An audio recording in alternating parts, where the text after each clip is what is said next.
Good morning, everybody. How's the gang? Hope everybody's ready for the show.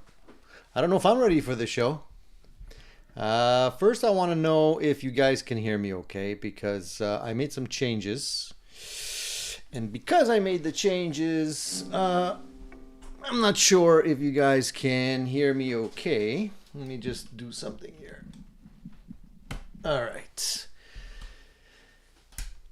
So, first things first, let me know if you can hear me, if you can see me, if you can hear the guitar. Everything good? Thumbs up? Ready to launch? All right, guys, I appreciate the technical support. So I decided after last week's show that I was going to change the camera because the camera that I normally use kind of sucks. And it's supposed to be a good camera, but it's not really a good camera. This is the one I normally use. That's the one I normally use. And I'm actually using my phone right now. So hopefully it's a bit better. It seems to be a bit darker. But hopefully you can see me okay. And we can start talking about gear. How's everybody doing this week? Can't believe how fast the week went by. Borrowed a shirt from 5 Watt World, I see. Does he like to wear jean shirts? I like jean shirts. I like to wear jean shirts, and I don't wear them often enough, unfortunately. I think Rick Beato also likes to wear jean shirts. I don't know if it's a YouTube thing, but they're comfortable. I'm happy. Steven says color is much better. Yeah, I agree. It's less washed out. I don't know what it is with these cheap webcams, but anyways, hopefully my phone won't give out. This week, a lot of technical issues. My router died. We had I guess we had a power surge. There was we lost electricity at one point, and then we lost internet, and I had to check my stuff, and basically the router was fried. So I had to rush to get one yesterday to replace it. Otherwise, there'd be no show today. I managed to do that quickly, and thus I'm here. So welcome everybody to the Addicted to Gear live Sunday show.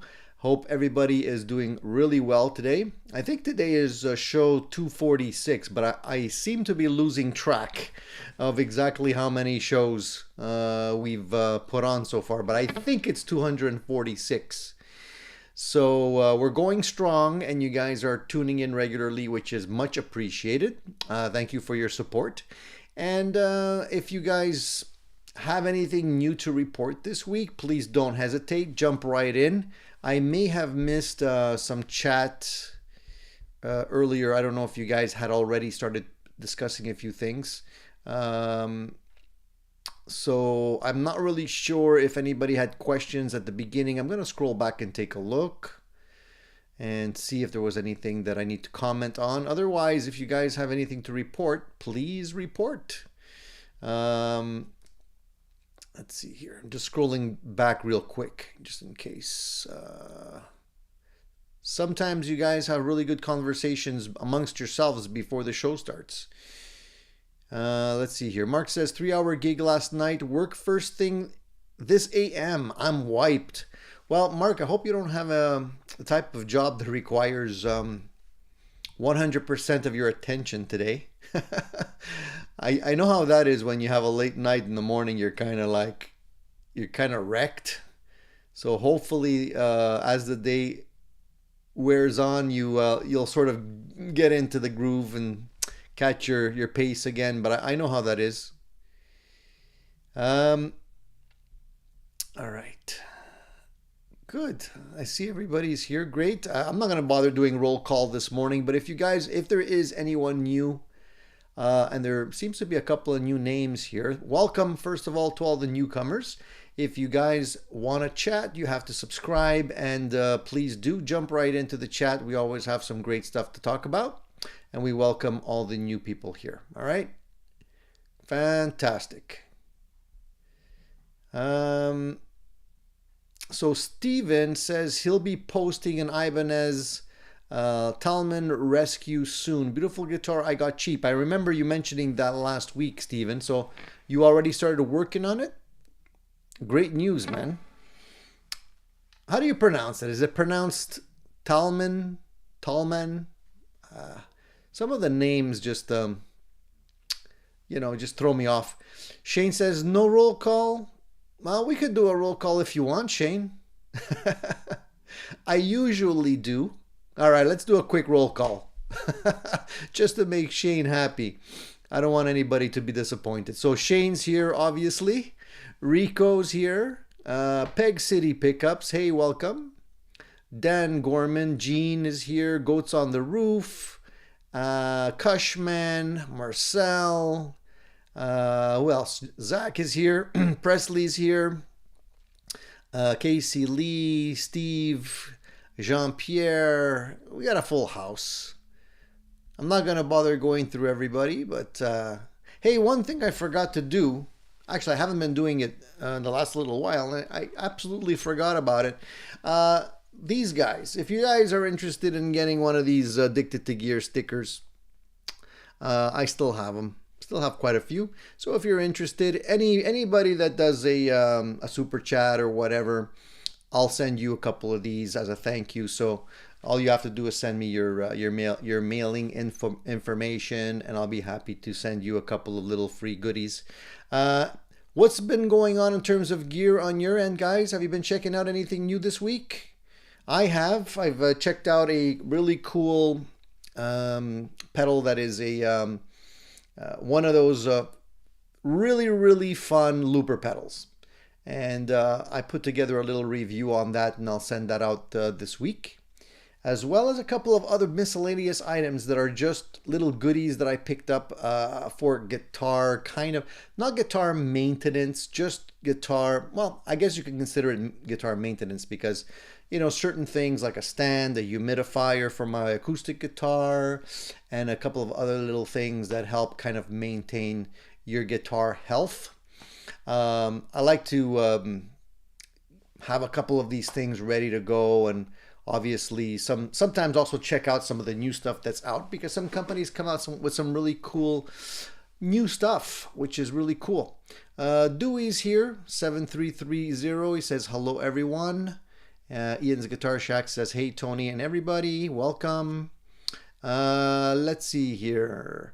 So I posted a poll question the other day, and the poll question was, based on tuning. And the reason why I was asking that is because lately I felt like I've been playing and learning a lot of songs that are all in alternate tunings. Whether it's drop D, E flat, open G tuning, all these different, anyways, a whole bunch of different types of tunings. And I thought to myself, after playing E flat as opposed to standard 440 E or A, whatever it is, I kind of like the E flat better. That's what I'm actually in E flat right now.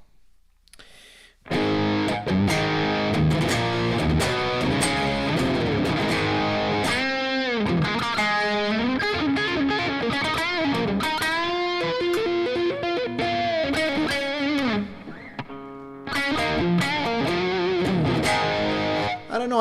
I normally don't play in E flat.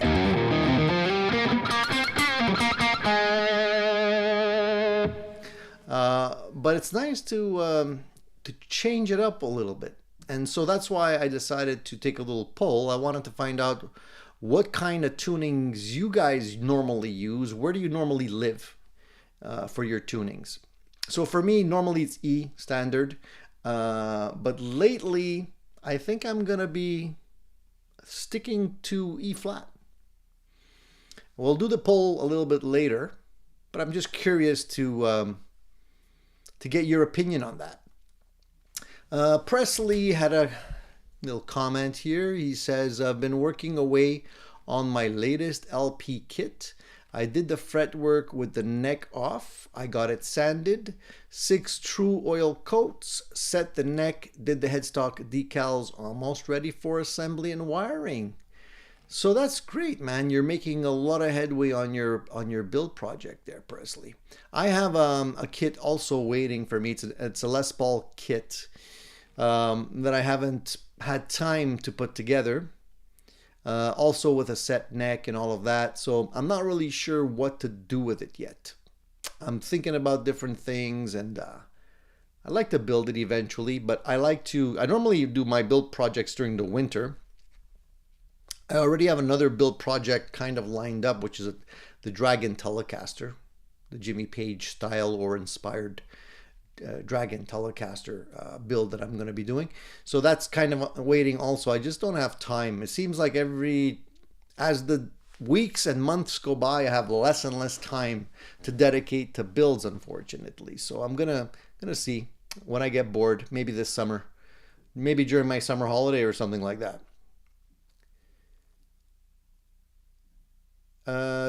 Shane says, would love to visit the Quart factory, but I doubt I can fit it in the schedule. So Shane's going on a trip. Did I miss that? Where are you headed, Shane?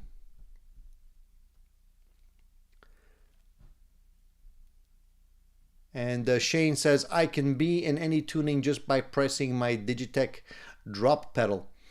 I can do the same with the FX9 too, which is a very handy feature if you're doing something that you need to, tune up, or let's say you're just playing one song where you need to be in E flat or something like that. Very, very handy to do. E flat is the home for some classic rock and roll. I used to play a bunch of different tunings when playing acoustic, mostly standard tuning these days though, says DMAC. And David says there are many songs that I'm trying to learn in the key of A flat because the guitars are tuned to E flat.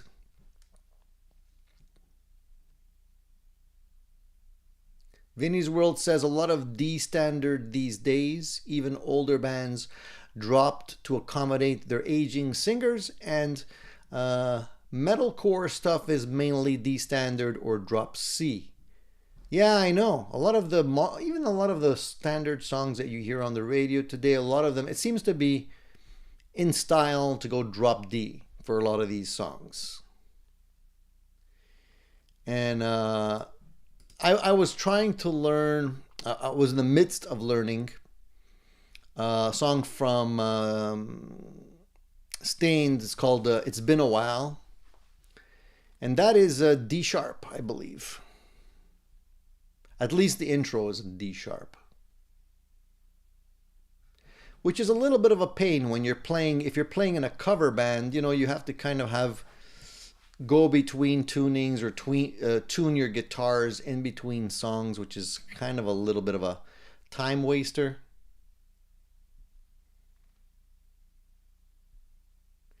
Danielle says, years ago I had one of those fingerstyle books with numerous tunings. Arranged a few things in drop D. Now I only play in standard tuning. Enough variations for me with numerous chord voicings. And I also remember when I was younger and I was trying to learn some of the Jimmy Page songs, not Over the Hills and Far Away, but Black Mountain Side, and a couple of other tunings that he plays with are kind of freaky. But a song like Black Mountain Side you can't play in standard tuning. Good luck trying to learn that song in standard tuning. And also, like other songs that you play, like if you're gonna play the Stones and you want to play the songs correctly so they sound right, you have to be in Keith Richards tuning, open G normally. It makes the songs sound right. You can fake it and just stay in regular tuning and stuff, or use a capo, but it really sounds the best when you're actually playing it in the right tuning. So David says, hey, Gene Simmons canceled his tour. No one can get to be the $30,000 roadie. Was it 30,000 or 13,000? I think it was 13. Yeah, I heard about Gene canceling the tour. Oh well. What are you gonna do, right? You win some, you lose some. I don't know if I'd be lining up for that Gene Simmons tour, but there might be some serious Kiss fans here. I don't want to insult anyone, but I think if you're going to spend your money, there's probably better shows and venues to perhaps invest your money in. Let's see here. So Paul says that he's been looking for a cheap Tallman to convert to a Floyd. My guitars are all wolf in sheep's clothing. Look retro, but so he likes to mod. He's a modster. I like doing that too, actually. And funny thing is, this evening we're going to be doing a rehearsal. As I mentioned last week, the rehearsal space that we've been, renting and using for such a long time, like, well over almost 20 years in one location or another, but with the same owner, has closed down, unfortunately. I guess it's signs of the times. Maybe less people playing music. Maybe, I don't know what the reason was behind it, but it's unfortunate because now we have to find a new place. Well, we found another place. It's not a new place. We've been there before, but it's kind of like second choice. Not necessarily our first choice in terms of rehearsal studio, but you got, beggars can't be choosers. There's no other place unless you want to go into some, really grungy, rat-infested locale or something like that and risk getting rat-bitten during the rehearsals. So anyway, today's the day we're going to be going to the new place. And I'm always a little bit off kilter when I go to a new place, because when I go to the regular place, I know what to expect. I know the sound, I know the rooms, I know how I'm going to set up things. When I go to a new place, rooms are different sizes, walls are insulated or not insulated. Sometimes you're playing through different gear. They have some various amplifiers there that you can use, but I prefer honestly to bring my own stuff because, most of the time the stuff that's being shared is not in the best condition, let's be honest. So anyways, we're going to be rehearsing tonight. We'll see how it goes. I'm a little bit, just a little bit off kilter with all of it. I like things to remain consistent, so I know, I'm kind of a stickler for sound, and I like things to sound good. And when things change, there's always surprises. So we'll see what happens tonight. I'll report back to you guys next week and let you know. Rico says, I emailed you a photo of Satchel's new signature Charvel. What do you think? I didn't see that, Rico. I apologize. I got to check that out. I can't check it out now because my phone is being used as a camera, so I'm going to have to check it out later. But I'll definitely check it out. I like the Satchel Charvels. I like the old ones. What's new on the, what did they change on the new one? Is it just new paint jobs, or did they change anything substantial on those? I'm curious.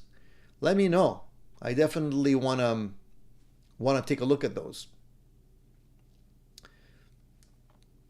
Shane says, I got my second Floyd guitar, pretty heavy. So Shane, you mean heavy as in weight heavy, or heavy as in it sounds good heavy? Yeah, I think it is going to be fairly humbling for Gene. Gene should, he's got enough money. You know what I mean? He's been a money generating machine for pretty much the entire career. The entire lifespan of Kiss, so I'm sure he's got plenty of dough. You should just relax, retire, take it easy. But these rockers, they can't leave well enough alone. They're always up to something. They always have to be doing something else. They can't stand still, right?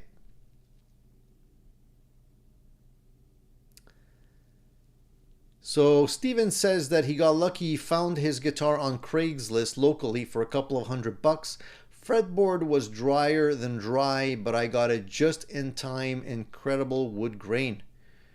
What do you normally use on the fretboard, Steven, to hydrate it back to normal? Any secret sauce you want to share with us? Or do you use just standard off-the-shelf fret oil?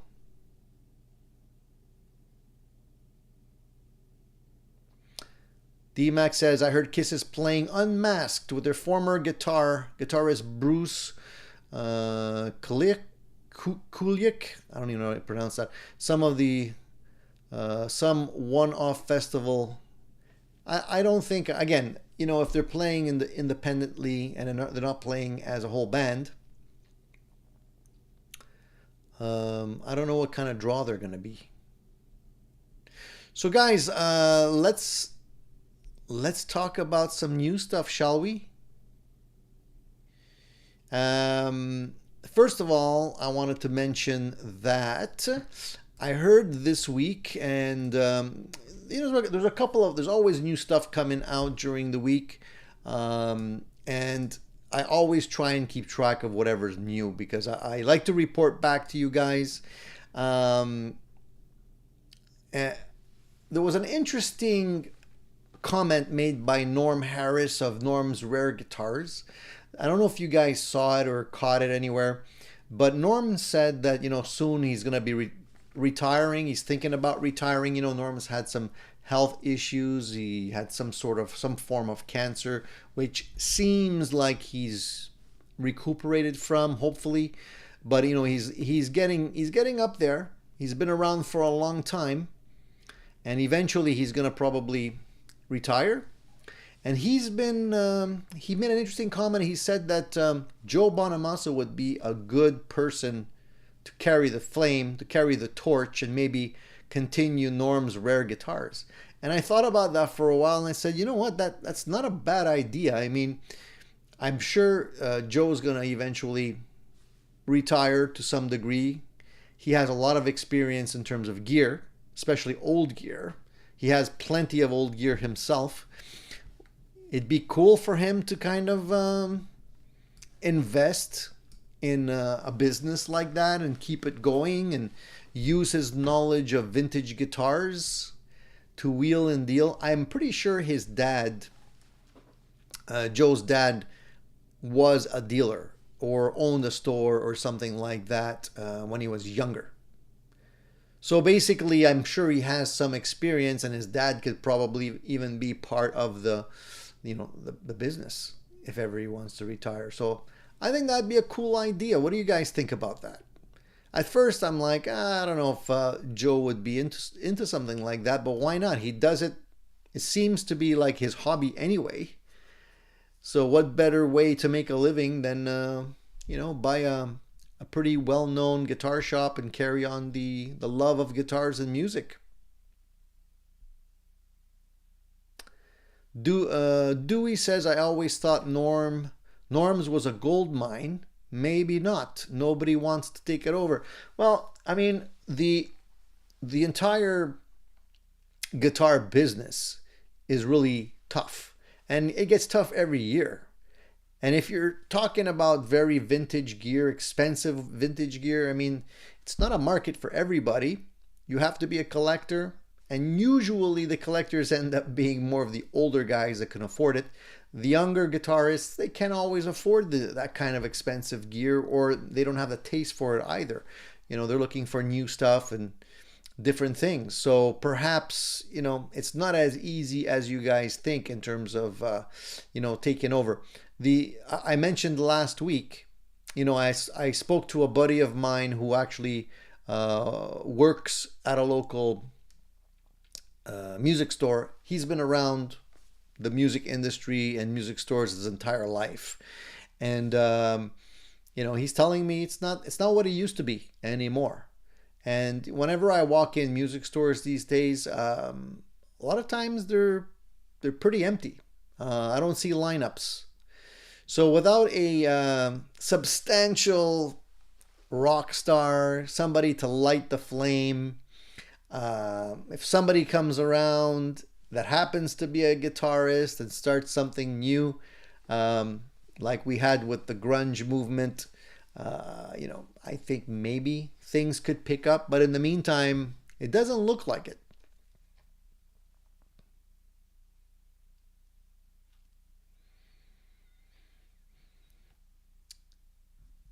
D-Max says Rival Sons put out a pair of records again recently. They're on tour again. Some of their own headlining shows and some opening for Bush in areas, I think. I wonder if they're going to be coming to Canada. They rarely do. If they do, though, I definitely would love to go see them. Shane says, I'd rather be playing music than all those damn video games. I've kind of done the video game stuff as a younger teenager in my early days, and I'm kind of fed up of video games. Every once in a while, I'll sit down and burn a couple of hours just for old time's sake, but I don't have the drive for video games anymore. I'd rather be playing guitar too, Shane. So I agree with you, man. Jeff says, good afternoon, Tony. Same to you, Jeff. Watching on my PC, currently installing a new lefty taper harness in my Epiphone 335. Can you smell the burnt fingers? Putting in a harness in a 335 is no fun, especially if you're trying to squeeze it in those F-holes. One trick that I can share with you is if you can use rubber tubing, or if you can't get rubber tubing, you can get the tubing that you can use that are used for aquariums, the pumps for aquariums. If you fish that through your F-hole and pull them out of the little holes where the tone controls are, they fit perfectly over the shaft of the pots. So then you can fish them back through, and since the tubing is rather rigid, it's easy to guide it through the hole, and makes placing everything back where it needs to be a lot easier. But it's not one of my favorite things to be doing. Gene says, Tony, I need to order shims for a neck. What's the best wood, or what's best, wood or metal? Okay. Well, I've used wood shims. You can get the really nicely made shims that Stu Mac sells that are made of wood. They look like they're made of maple. I bought a couple of those. They're not cheap. They're about $8 each, I think. But they're made in very specific angles, so you can get like a 1 degree, 2 degree, 3 degree, depending on how much of a shim you need. A lot of people just will throw a piece of a business card in there, or they'll throw in a pick. Not the best way of doing it. When you do it that way, what ends up happening is you end up putting stress in a small portion of the neck, and it's not going to be shimmed evenly. So over time, it can warp. So better to use a good full shim if you can.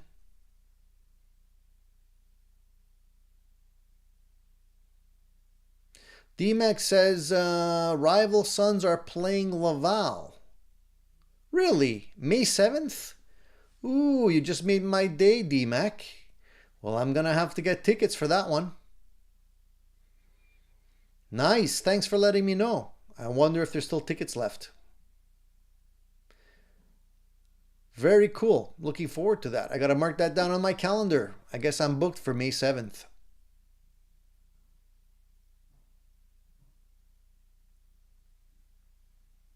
Danielle says, spent a lot of time keying in game programs from Atari magazine. Spent a lot of time debugging and looking for typos. Rarely play the game for long after getting it to work. Well, I rather spend my money practicing. God knows I need it. So what have you guys been practicing this week? Anything new on the agenda for any kind of songs that you're trying to learn? If there are a couple of new tunes, let me know. I like to hear what you guys are inspired to learn, because sometimes I want to get some ideas of my own. I recently came across an interesting article which was basically discussing 14 best amplifiers for all styles and budget. So whenever I see these kind of articles, I pay attention, because a lot of time they're poppycock, for lack of a better word. A lot of times they're just trying to sell. It's just an advertisement to sell amps in disguise, really. That's what it is. So I always pay attention, because I want to see if it really makes sense what they're saying, or if, again, it's just, a landing page to advertise and promote specific types of amplifiers. So when I looked at this one, there, and I won't mention who actually did the list, who made the list, because I do think they're probably biased. But their pick, their editor's choice pick, was the Fender Tonemaster Princeton Reverb. Now, I wouldn't say that's necessarily a bad choice, but it depends what you're comparing it to. So the Tonemaster, for those of you who don't know, is a Princeton reverb clone, because it's not actually tube, it's a transistor version. So it's less expensive. Doesn't sound exactly the same. Some people like the Tonemaster stuff, some people don't. It all depends on your what kind of flavor you're going for. But I have to say, like, a Princeton amplifier is a nice all-around amplifier to have. Obviously, you're not going to be playing metal with a Princeton, but if you're looking for a small-sized amplifier for home use, Princeton is a pretty good place to start. It has a nice clean sound, takes pedals well, has a really nice reverb. But again, the Tonemaster is transistor, so it's not necessarily the same type of tone. Then after that, they mentioned the Boss Katana 50, the Mark II version, which is, in their opinion, the best affordable amp. Now, I can't really argue with that. I do think the Katana do offer a lot of bang for the buck. They're not that expensive, and yes, they're transistor, but again, if you're playing, somebody who's going to be buying something like a Katana amp is not necessarily going to be looking for a tube amp per se. If you're spending that kind of money on an amplifier, chances are you're buying an amplifier for home use, to kick around, maybe to rehearse or something like that. So good value for the money. I would agree with that. I don't know how much they're actually, what the price is at right now, but I'm pretty sure they're not that expensive. Now, it's interesting because they mention the best tube amp. This is where I tend to pay attention here. The best tube amp in their review is the Bad Cat Hot Cat. I said hot cake because my wife's she's making some cake and I smell it. It's a Freudian slip. So they're the best tube amp that they've selected is the Bad Cat Hot Cat 1x12. Good morning, Boomerang. Thanks for joining. What's happening? Now, I haven't actually tried the Bad Cat series of amplifiers. I have listened to reviews on them extensively. It wasn't the sound I was looking for, but a lot of people do like them. Now, it is a boutique amplifier, so it's not inexpensive. Has anybody here tried the Bad Cat stuff? And they seem to change the formula of their amplifiers quite a bit during the years. They haven't actually stayed the same. There's been different iterations of the amplifier. And So it's not going to be necessarily the same type of amp sound that you've heard in the earlier ones. But they're expensive. I know that. I think Bad Cat is trying to compete with Matchless. And the Matchless amps are fantastic. Do they sound the same as the Bad Cat amplifiers? I couldn't say. I haven't tried them side by side. DMAX says Vox AC15s are great, lower price tube amps, sound great, and quality build. They're a little heavy. They're a little bit clunky to carry. Some of the older ones are. But that's one of the amplifiers I haven't actually purchased yet ever, is a Vox. So I'm due for one. Peg City says I have a few amps. My Vox AC30 is the best in my collection. But I have an orange CR60 Pro that is seriously really good. Stacks up to all my tube amps, no problem. It's interesting you were talking about the orange amplifier, because this week I kind of got the inkling to check out an orange amp. There was a couple of people that had posted some orange amps for sale. There was a Rockaverb combo. There was a Tiny Terror. I think there was a Dual Terror. The thing with the orange amplifiers to me is that they have a great crunch sound. They have a great, like a drive sound. But the clean is a little bit tinny sounding. So what I noticed about those amps is that they don't have a ton of clean headroom. So if you're looking to play those amps, and most people are looking to play those amps driven, great choice. For people that are looking for an amp that gives you a little bit more variation, a little bit more clean headroom, maybe to work as a pedal platform, I'm not sure how good the orange amps are. Now, I haven't tried the CR60, so maybe that one is different. Something I might have to look into. Jeff says he just ordered a Synergy 20IR. Yikes.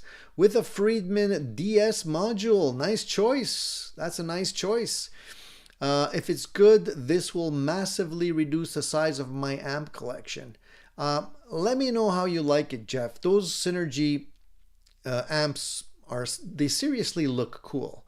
And for somebody that's looking to have a bunch of amps, that could be a great choice. I don't know how close the modules sound to the real thing. Now, you chose the DS, the Dirty Shirley module, which I think is a fantastic choice. I mean, I got my Dirty Shirley right there that I love.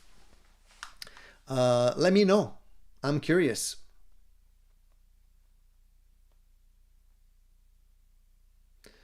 Steven says that he gave himself his first guitar. He bought 2 more new guitars, and I recently gave him a Fretlight FG 200D to help him learning theory.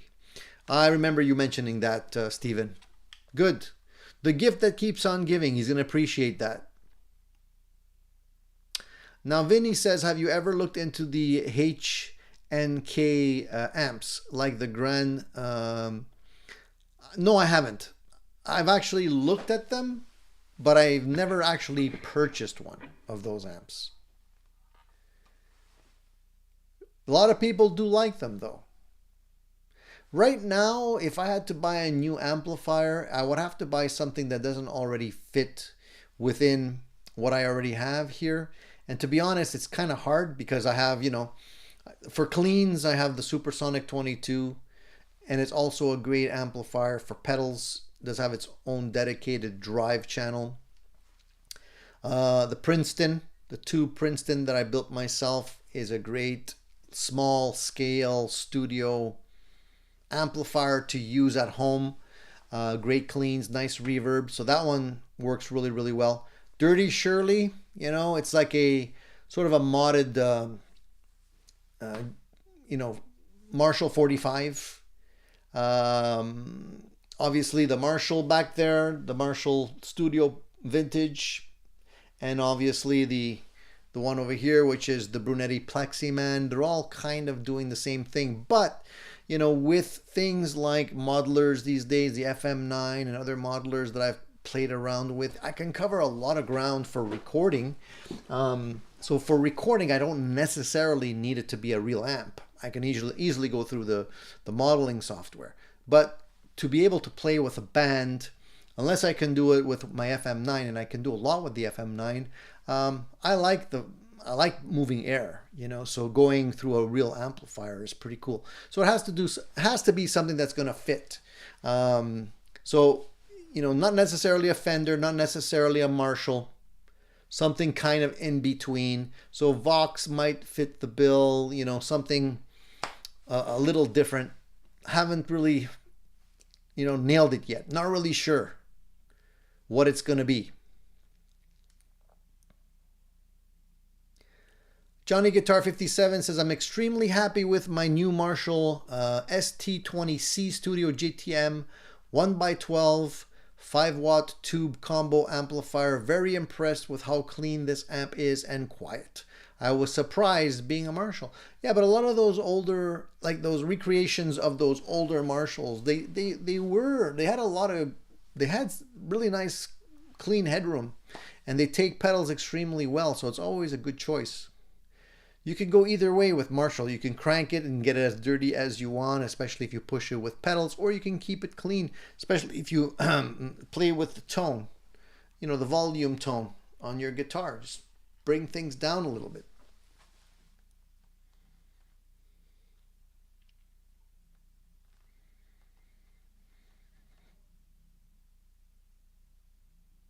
Ah, nice.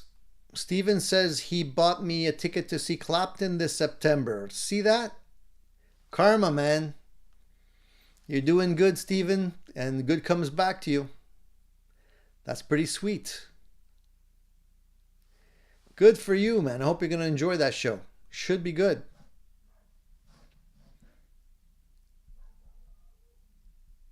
So, moving down that list, just going through it quickly, they selected the Fender Mustang GTX 100 as the best modeling amp. So it's funny because they mentioned the Boss Katana 50 for price, but they didn't necessarily mention it being the best for modeling. So interesting that they chose the Fender Mustang. And I think a lot of people really do love the Mustang because it's loaded with, you know, it can handle 100 watts. It's got a Celestion speaker in it. If I'm not mistaken, it comes loaded with 39 amps, 73 effects. So, you know, for somebody that just wants to have a grab and go amplifier that can cover a lot of ground, again, it's not tube, transistor again, but you know, you can do a lot with these new amplifiers, and they sound pretty darn good. They're actually getting very surprising how good they're becoming now, these transistor amps. So the best high-end amplifier goes to Marshall. They've selected the ST20H. So like we were just talking about here. So we were talking about the combo. Johnny Guitar 57 has the ST20C, which is the combo. And they say that the best high-end amplifier is the Marshall ST20H, which is the head and cabinet version of that amplifier. And it is a very sweet looking and sweet sounding amplifier if you want to get into that sort of vintage style Marshall tone. They're not inexpensive, but they're great and they're keepers. I think a lot of people that have purchased these amplifiers, I haven't heard too many people saying that they don't like them. The majority overwhelmingly loves them. I love mine, not exactly the same style amplifier, but it does a great job. Yeah, Martin says the Katana is not a modeling amp, but the Mustang is. I know the Katana doesn't have modeling functions, but it does have effects, some effects built in. So, you know, I kind of consider that like kind of modeling, even though it's not mimicking different amplifiers per se. So Vinny says that the Engel or the Hughes and Kettner would definitely be something different for me. But both are very hi-fi, almost like a tube amp version of a modeler. That's one of the things that I noticed about the Hughes and Kettner amps. They did have that kind of hi-fi quality to them, which I'm not a big fan of, I gotta be honest. I like amplifiers that sound really good at the edge of breakup. That's how I determine if an amplifier is good or not. I like to, it's got to have some clean headroom. It's got to have a nice drive sound. But between the clean and the drive, when you get to that grit, the grit tone, where if you dig in, you can get it to break up nicely. If you pull back and just play gently with lower volumes, it cleans up nicely. That's the sign of a good amplifier to me, because there you have all of the dynamics available to you just under your fingertips. And that's the difference between, I would say, like these modeling amps and stuff like that. You can't, it's not always easy to get that.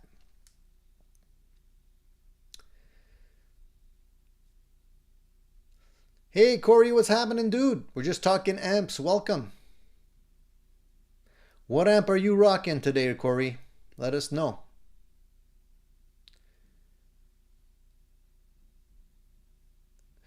This is the one that I don't necessarily agree with, but I understand why they would have selected it. They've selected the Fender Hot Rod Deluxe as the best gigging amplifier.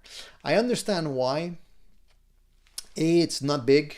It's easy to carry. Not extremely expensive. It's an all-arounder. But it doesn't, to me, it's the Fender amplifier that's, it's good, it's okay, but it doesn't do anything really well. It's kind of middle of the road. So if you're going to go with a hot rod, it's not going to be bad, but it won't be spectacular, right? But it's affordable and it's durable. I used to have one. I used to have one for a while, then I sold it. But, you know, it wasn't a bad amplifier. Now, the best combo goes to the Blackstar St. James. The St. James 50. This one I'm not sure about. I don't know if I would agree with that.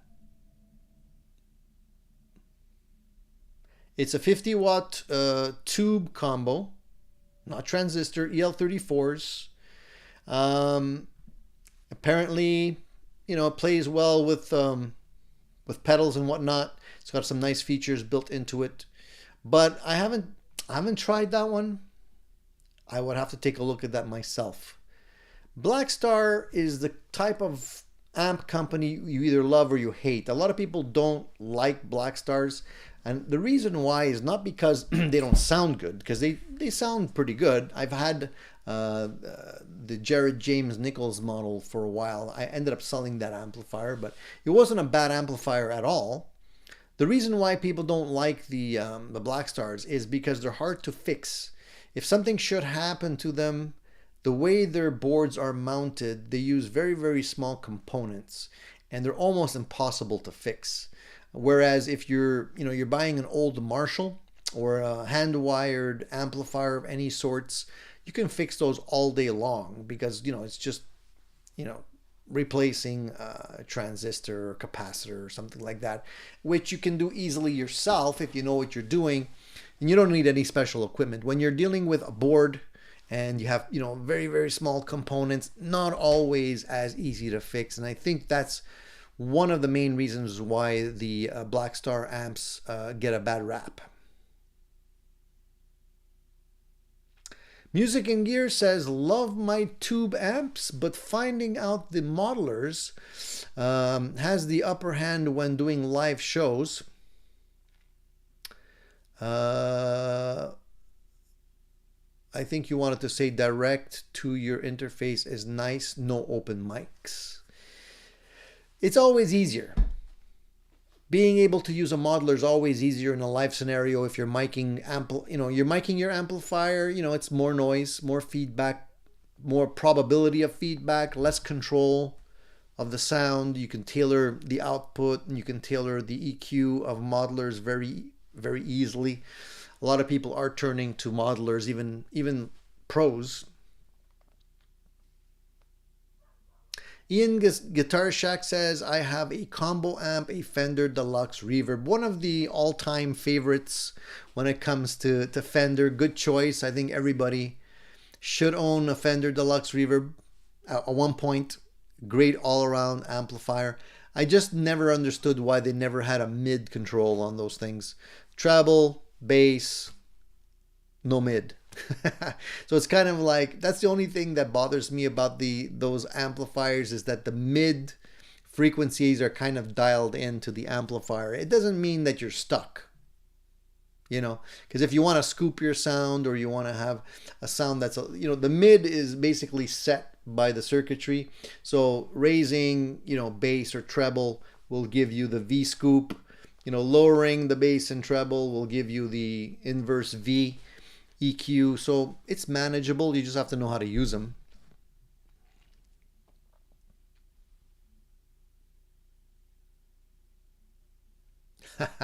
Music and Gear says, sorry, can't type.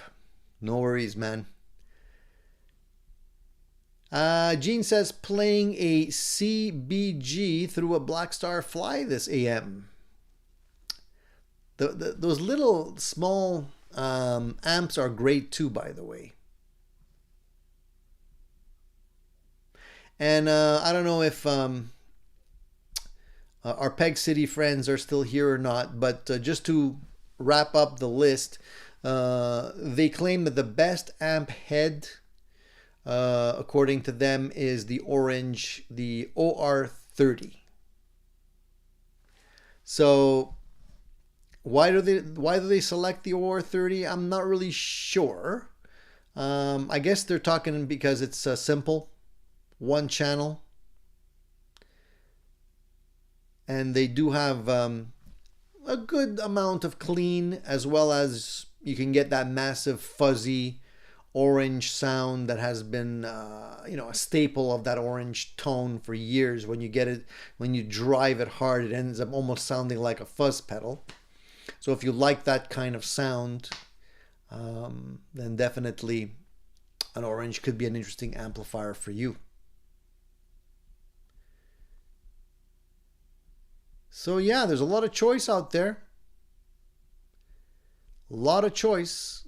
And if you're interested in you know, metal amps, they've selected the Victory Kraken Mark II, which is a flagship metal monster from the UK. Sounds a little bit like the JCM 800, based on that, I would say, but maybe a little bit more gain. It's you know, it's, I would say they're adding a bit more fire to the sauce, but it's based on a JCM 800. So that's, you know, if you're playing metal, that might be something for you.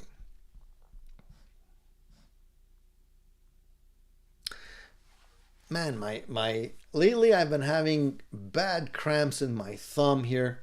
I don't know what's going on, but I'm having trouble with my whole arm, from my wrist to my bicep all the way to my shoulder. I don't know what it is, but it's hampering my playing, man, because I hold the pick with this hand, and honestly it even hurts to hold the pick in certain positions. So I'm gonna have to do some stretching exercises or something, man. I don't know. Hey, Hole Puncher, what's going on? Hole Puncher says, I've been rocking a Fender Deluxe Reverb 65 reissue. Where does it rate? It's not even on the list. But as I mentioned earlier, you got to have a Fender Deluxe. Everybody's got to have at least one Fender Deluxe. I had a Fender Deluxe for a while. I ended up keeping the Supersonic, just because it had more functionality. It had a little bit more functionality in terms of dual channels, and just being able to have the switchable reverb, the onboard drive, and all that kind of stuff. Just the effects loop. But the Deluxes, the Deluxe are great.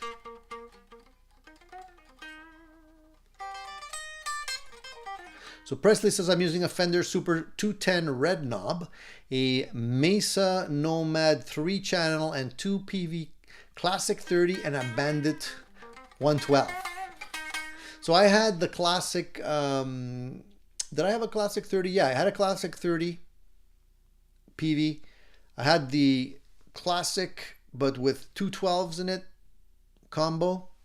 I did have the Bandit also, a great transistor amplifier, the Bandit. I don't know why PV never thought about reissuing the Bandit in a modern format. It would probably sell like hotcakes. It was a great sounding tube amplifier and was extremely loud. You can play that all day long with a band. Looked a little bit old. Let's just say it got a little long in the tooth in terms of styling. But if they would re-release that particular amplifier with some brand new features in it, I think it would sell like crazy. I don't know what they're waiting for. Music and Gear says, Tony, carpal tunnel. I hope not. I have this. It's not good for it. I don't know if it is. I think it is. Because honestly, it's like from here to here to here. I don't know what to do about it.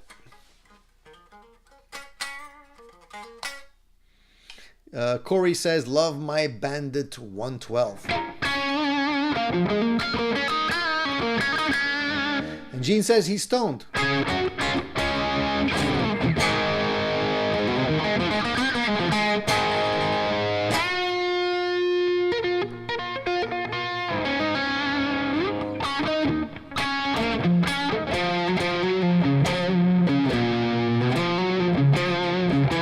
Whoa.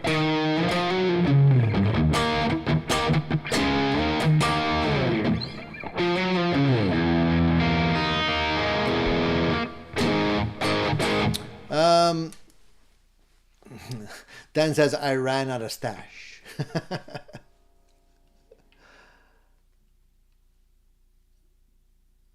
Ian's Guitar Shack says, I hate carpal tunnel. Yeah, I don't think anybody would actually like to have that.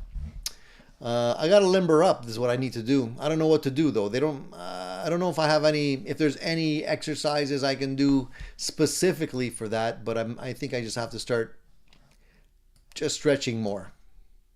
Have you guys seen the new TC electronic plethora?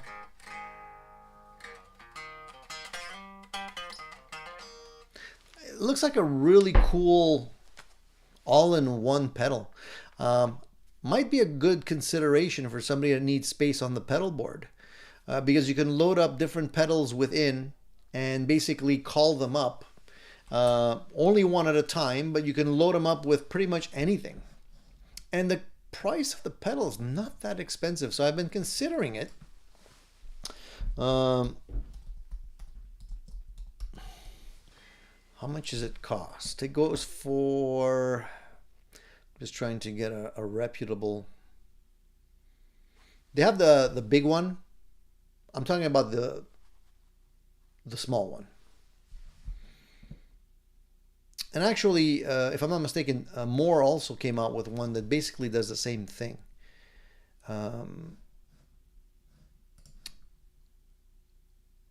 So what's the cost? If I go to Long and McQuaid, they're selling for $187. Not too bad, considering you could load a few different sounds in it. You can actually load 14 different sounds. So that's pretty cool. If you're trying to slim down your board, and who isn't these days, it's a good option.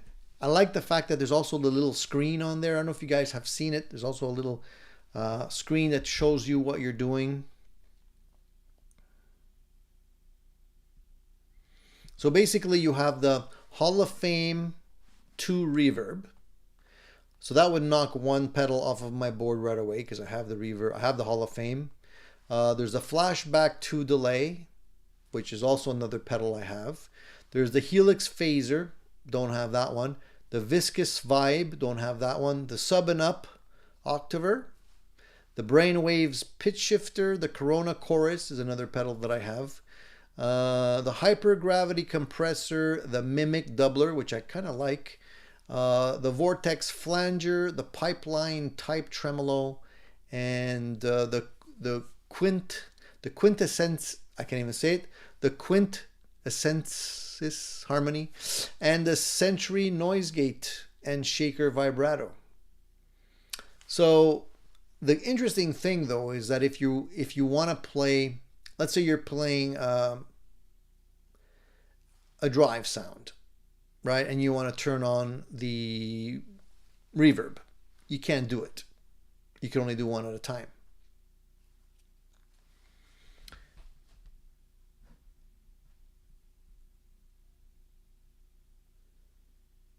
It's a shame that you can't have at least two effects at the same time, but you can't do it that way.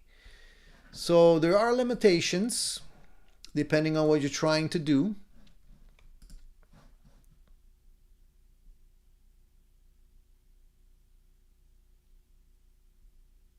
Peg City says, I also have the Bandit 112 in the collection. Awesome amp for the money. I agree. That one came and went, not because I didn't like it, just because, you know, a different flavor, looking for different things on different days. But it's a really great sounding transistor amplifier, in my opinion.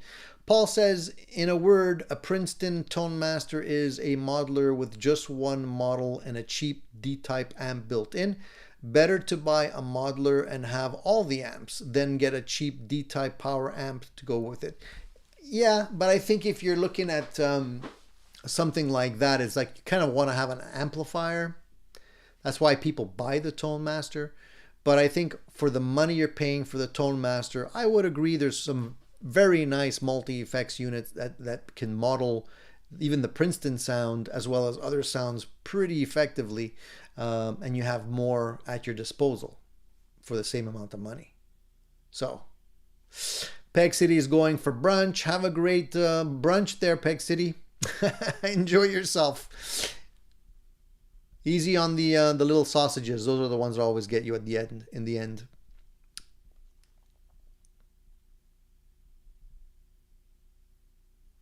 Jeff says, remember those sweet necklace things we had as kids? Someone needs to invent an adult version with pharmaceutical, with, no, not pharmaceutical, paracetamol and ibuprofen instead of sweets. You're funny, you know, you're funny because I just said that the other day as a joke to my wife.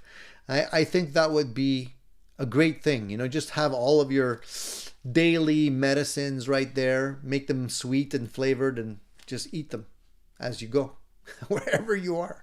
We're getting to that age, it looks like. Fractal Audio Systems, a VP4 virtual pedal board. All you need are your drive pedals, small and powerful. There's a lot of things like that. I mean, I reviewed a few different ones recently. I have another one lined up to review as well. All these little small compact boards now that are popping up. It's just a question of, you know, whether or not they have the sounds that you need or the quality that you need. Hey, Hole Puncher, thanks for reminding people to hit the like button. I appreciate that. Yeah, 62 people watching, 37 thumbs up. I would appreciate if you guys could give me a few more. As I mentioned earlier, if you guys feel inclined to do a super chat, I'll ship out a couple of these Addicted to Gear stickers just as a thank you. All you got to do is just send me your mailing information and I'll send it to you as a little thank you. Miguel says, I like P-Sonic audio videos of best amps under 500 or 1000 because he's an amp tech.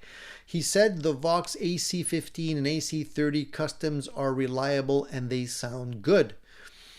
I think the Vox gear generally is well built.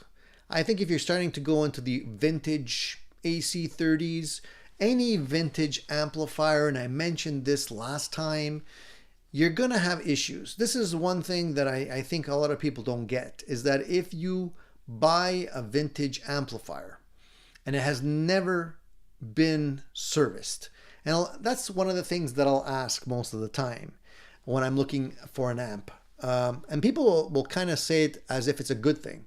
They're going to say, oh, I have an old 63 deluxe reverb, never been, original, totally original. If it's a 63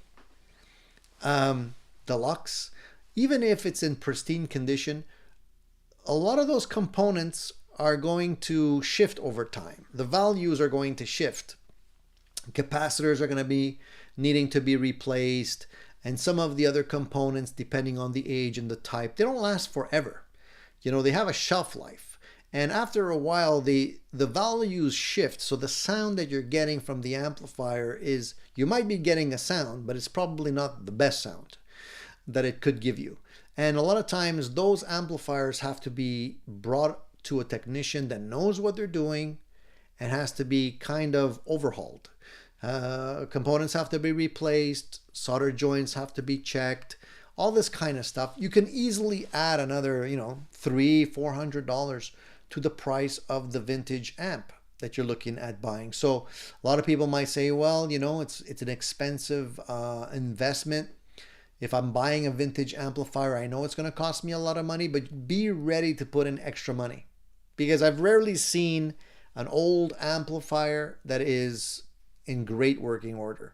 A lot of times they won't even have like the ground plug, because in those days they didn't use ground plugs. You want to make sure your amplifier is grounded. So there's a lot of things to do.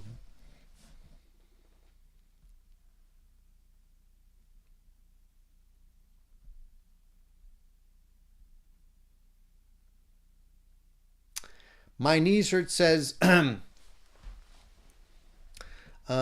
will build a couch. I could buy a couch, but I would rather spend 3 times the money and make my own.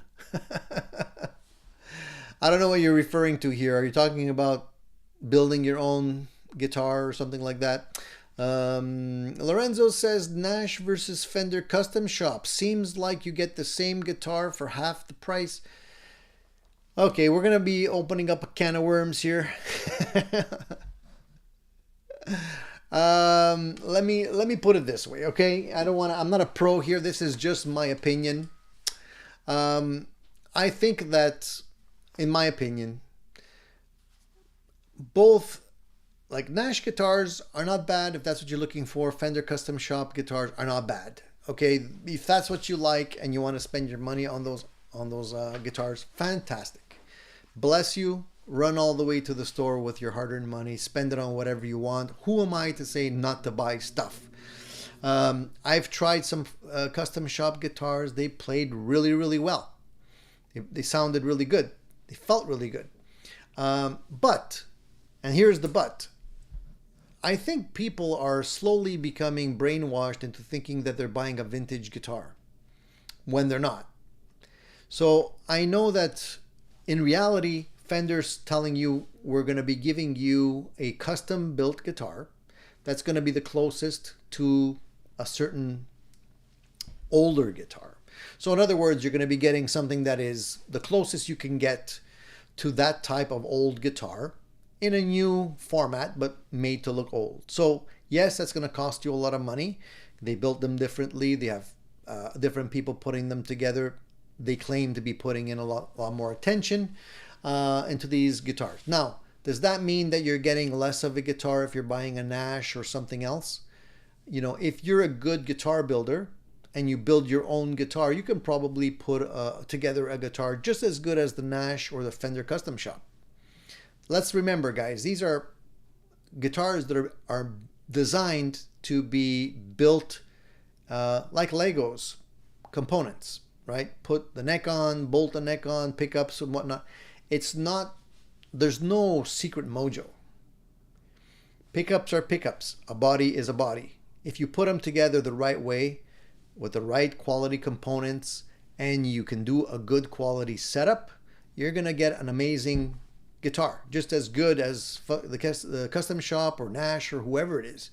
So, a lot of times we get confused or we forget, or I don't know, it's just one of these things, like people are trying to convince us that it's not that it's something that you can't get anywhere, which is not true. You can.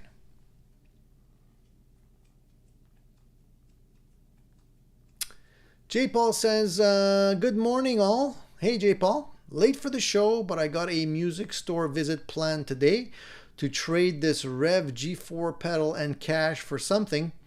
Thinking Para EQ for the DSL. Ah, cool. Interesting. What just out of curiosity, is there any music store that I would know? Marcel's got a split, he says. Take care, folks. See you, Marcel. See you next week, hopefully.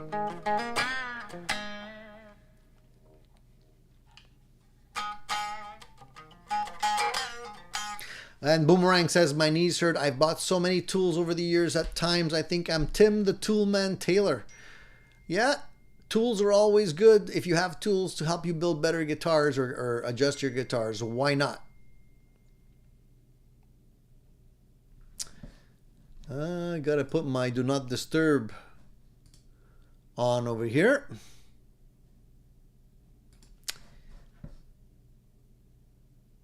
So I hope I answered that question, Lorenzo. Not to miff anybody that has a custom shop guitar or anything like that. They're great guitars, like I said. It's not the only choice. Let's just put it that way.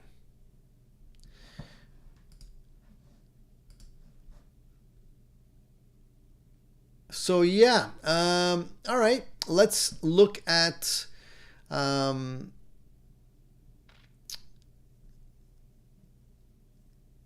many of you actually take your stuff and you know, carry your gear when you're going to gigs and stuff and just throw it in the back seat of your car? If you do that, don't do that. You definitely don't want to do that. That is just like temptation waiting to happen. J. Paul says we have a what?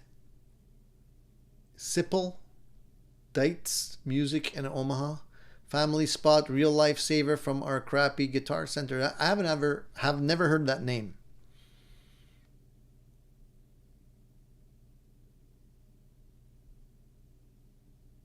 Shane says, love boutique guitars. Lorenzo says, the cool thing with relics is you don't have to treat them with kid gloves. I know. I mentioned that just the other week, last week, I think we were talking about that. A lot of people don't like the relics, and I get it. But like I was saying last week, it's freeing to have a relic guitar. You just don't have to worry about it. Just play the damn thing. What do the Mimic pedals do? It's like a doubler. It's like a doubler pedal. Pretty cool, actually. It's, you know, a lot of times when you're putting down guitar tracks, you'll play the first track, then you'll double it to make it fatter, to make it sound better in the mix. The Mimic pedal kind of does that. It kind of replays what you just played, but a little different. So it doesn't sound exactly the same. So it's not necessarily like, it's kind of like I guess it's loosely based on a delay, but they somehow change the algorithm so it's not exactly the same. It just fattens up your sound.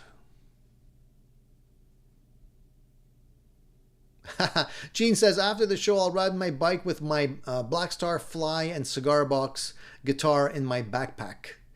He says he's going to ride to the local marina and beg for money. Yeah, man. Maybe you can make enough cash to get one of those cool plethora pedals. Shane says Murphy Lab relics are a joke, just a fat old dude rubbing keys on your Les Paul, then charging an extra $1,000. I love the way you said that, Shane. Made me laugh. Yeah, it kind of is, I guess. I guess it all boils down to how you rub those keys. Anybody could rub keys on a guitar. It's how you rub the keys. Take it easy, Steven. Catch you next time. I like the way you say it. You always find a way to make me laugh, man.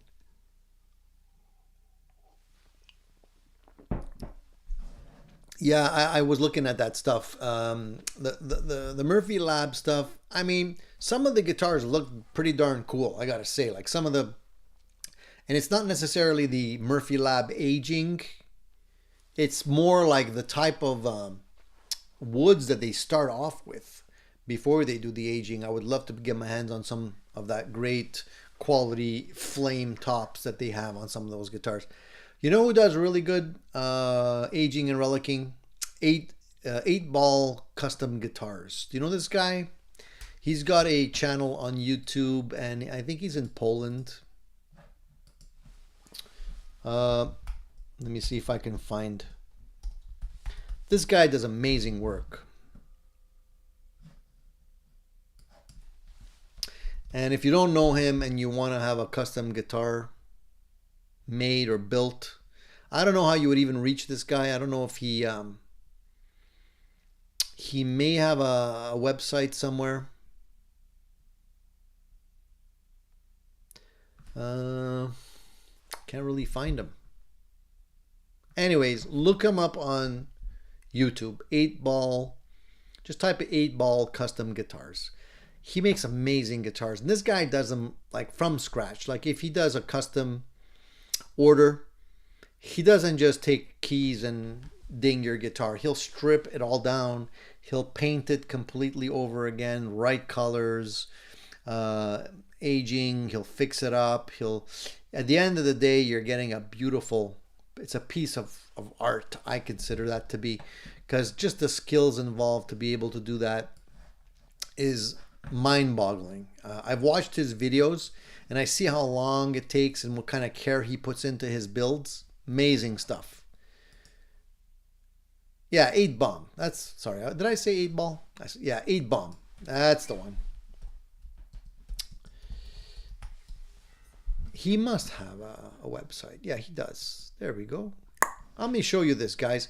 Now, hopefully, it'll show up this time. Last week, I was talking like as if I was able to show you stuff on the screen, and I wasn't able to show you anything, and I was just going on and on. So let me make sure you guys can see my screen first. Can you guys see my screen? I think you can. You should be able to.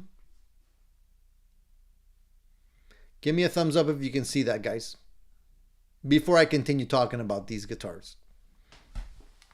Yeah, he's Russian, Vinny, or Polish. I'm not really sure. Could be Russian.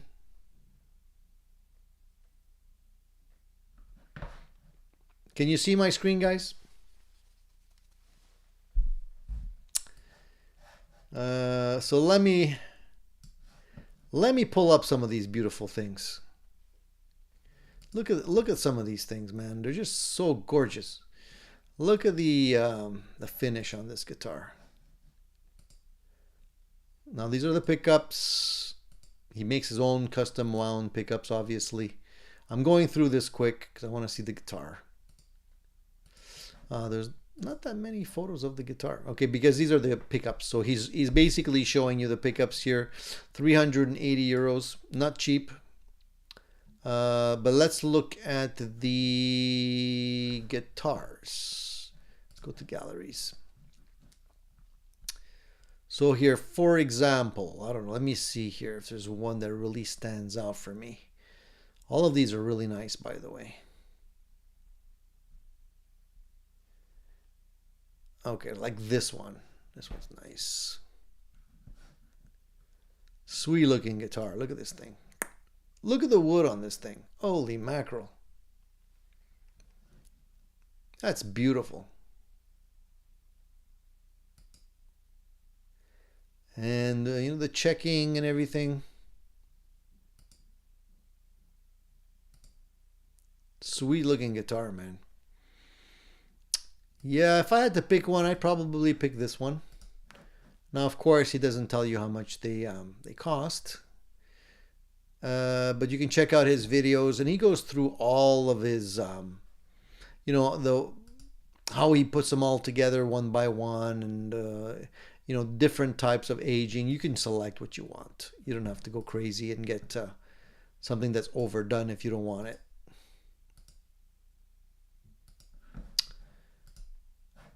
So yeah, Beautiful. Anyway, guys, I just wanted to share that with you guys because I dig that kind of stuff. Might not be for everybody.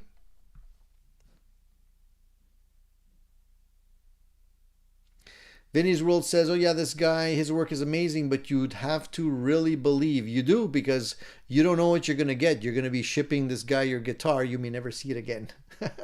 Or you might get something back that is not what you wanted. So, yeah. Hey, Rexo, what's going on?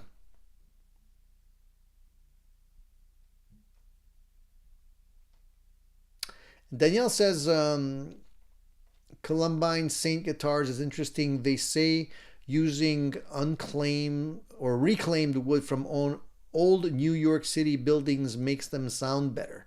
I can't necessarily say whether or not it's true or not. I do have my purple Telecaster that's on my stand behind me there.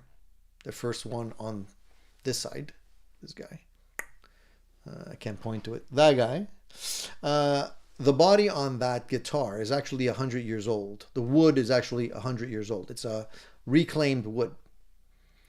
It sounds good to me. It's not heavy, has nice resonance. Whether or not it sounds better than any other guitar, I couldn't really say. But I dig, recycling and using old wood. Why not? Why would you, especially for Telecasters. I think that's pretty cool. So Shane's had a bad experience with a Russian luthier. So that's it. Russians are off his list. Come on, Shane, not everybody's bad. I understand that you had a bad experience there, but let it go. Shane holds a grudge. Don't piss off Shane. He's never going to talk to you again. Okay, so let's look at the poll question, guys. Let's see what results we had on that. And for those of you tuning in a little bit late, I had a poll question like I normally post, and this week it was a question regarding tuning, your preferred tuning. So what tuning do you think sounds best for guitar? And the choices were standard E tuning, tuning that most everybody uses every day, E flat, drop D, so D-A-D, G-B-E, open G, D-G-D, G-B-D, if you're playing Stones, for example. Which one do you think sounds best?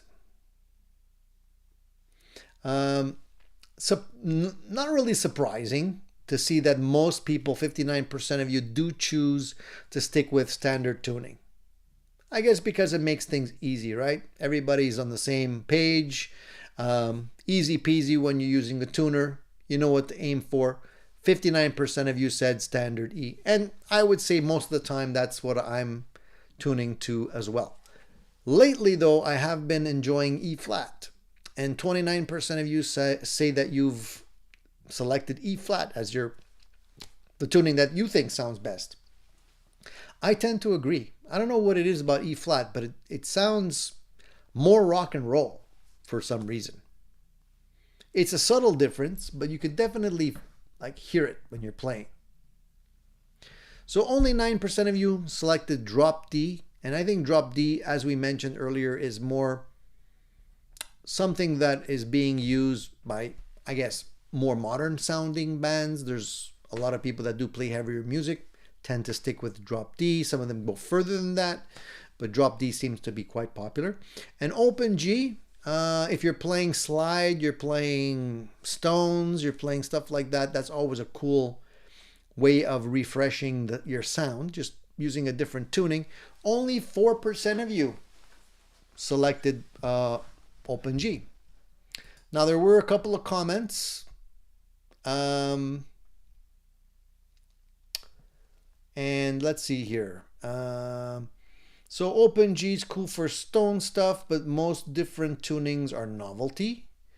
And And someone says, I find it impractical as one does not choose a tuning unless the band can do so likewise without issues.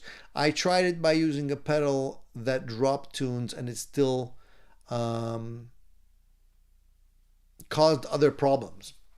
Yeah, I mean, obviously, when I'm talking about tuning, I'm talking about, if you're doing E flat, then the whole band's got to be in E flat, right? You can't be rogue and just say, oh, I don't care what everybody else is doing, I'm going E flat. I don't think that's going to work unless you're very creative with your playing. So someone else here says, depends on the guitar and sometimes the song in question. I usually use standard tuning, but I have an old Gibson Dreadnought that loves to be dropped half a step from standard tuning. That's where it resonates the best. So it's interesting that some people will listen to their instruments to decide whether or not they want to stick with standard E tuning, or perhaps the instrument prefers or lives in some frequency other than standard E tuning. That's pretty cool. And someone else says, I prefer E flat tuning for my Strats and keep my Gibsons at standard tuning. So yeah, there's quite a bit to be done in terms of tuning choices, and it's always nice to keep things fresh. Modified Basement says, is a 100-year-old wood better in some way than, say, a 5-year-old wood or 1-year-old wood? I don't know. Just a question. Look, what I would say is that often when you're dealing in terms of wood for musical instruments, what ends up happening, a lot of the companies that make these instruments, especially the ones that are making instruments overseas very inexpensively, they may not necessarily dry the wood appropriately because they're trying to produce as many instruments as they can as quickly as they can. So they might not necessarily have the chambers that are needed to get the moisture down on the woods before they're actually building the stuff, because they build them so quickly. It's like when you go to the hardware store and you look at the 2x4s that are still basically wet. They haven't even had time to dry properly. And what ends up happening is they end up warping, they end up cracking, they're not as stable, and they're heavier than they should be because the moisture in the wood is higher than it needs to be. With wood that's 100 years old, you're pretty darn sure that wood is dry. And if it was going to crack, it was going to crack a long time ago.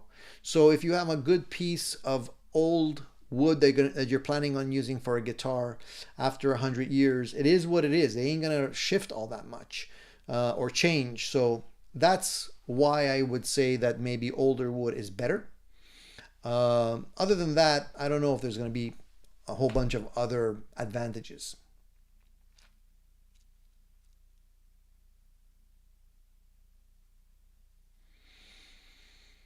So J. Paul says, I prefer half a step down, but for jam-alongs, gotta have standard ready to go. I agree.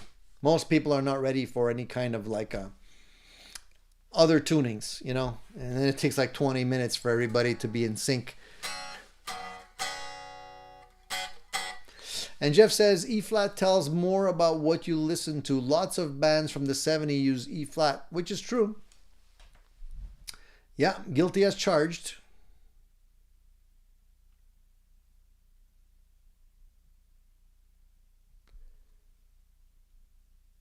So I hope that answers your question, Modified Basement.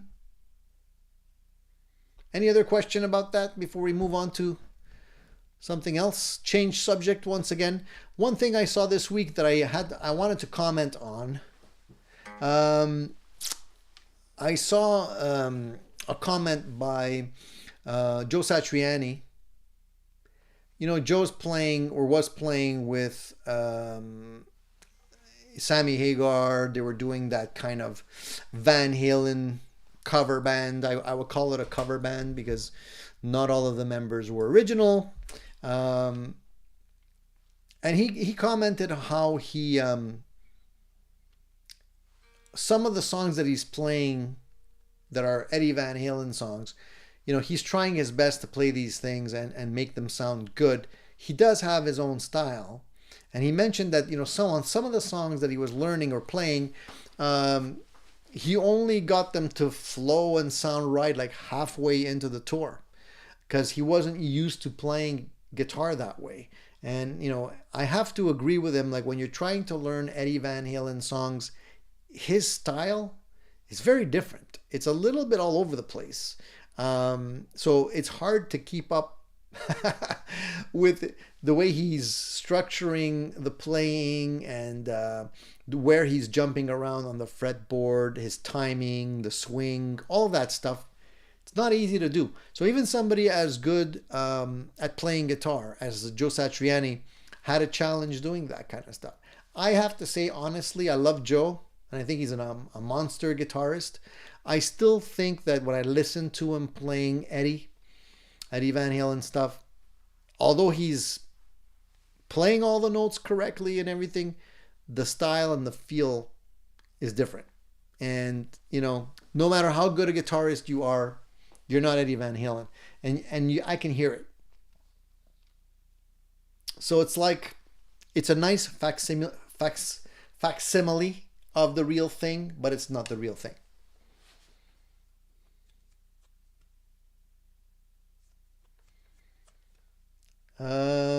J. Paul says Eddie danced on the fretboard. Yeah, and he did it so effortlessly.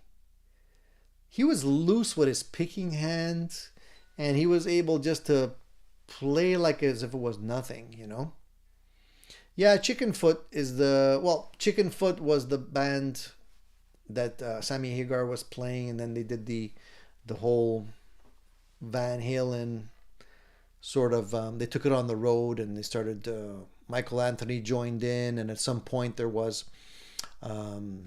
Jason Bonham. Then he somehow got kicked out and got replaced. I think the tour is over now. I don't know if they're planning on going on tour again, but I think it's all over.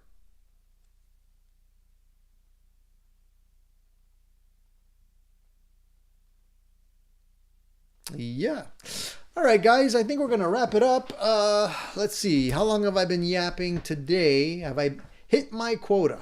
An hour and a half. Anybody have any questions or anything that I didn't answer? If you have any questions about guitars or guitar building. Danielle did have a question. She says, or he says, with warmer temperature, it must be more difficult to get fine grain spruce for acoustic guitar tops. I wouldn't be able to answer that question. I really don't know like what how the temperature actually affects the wood grain. That's a little beyond my expertise. Perhaps somebody that builds acoustic guitars here might be able to answer that question, Danielle.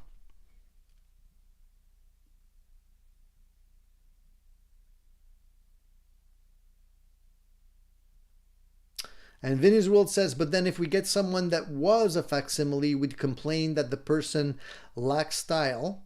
There's a lot of people on IG and YouTube that do very close, if not identical playthroughs too. They do. There's amazing guitarists that play in their bedroom that you never hear. They'll never hear on stage, and they do amazing covers. But again, it's one cover, one song. Are they able to do a tour? Are they able to perform that way? And not only play it accurately, but be entertaining while they do it. That's a whole different story. Rexomatic says, I just picked up a Hills headless with active humbuckers with coil split knob, which I like variation. Okay. All right, guys, we're going to leave it at that. And I'm going to wish you guys an excellent Sunday. Hopefully you had your fill and I answered all your questions. We'll be back next Sunday, for a little bit more guitar jibber jabber. I got to go and practice because I don't want to disappoint the boys tonight when we're playing. And got to brush up on my songs and put the final touches on all of the settings that I'll be using tonight so it sounds good. So I'm going to get cracking on that. I highly recommend you guys go and play your guitars while you have the urge. After the show's over, grab your guitar, you know, loosen up those fingers, practice a couple of exercises. It's good for you. You're going to appreciate doing that. Other than that, I want to wish you guys a good Sunday. Stay well and tune in next Sunday, same time, same place for more. I'll see you then, guys. Take care.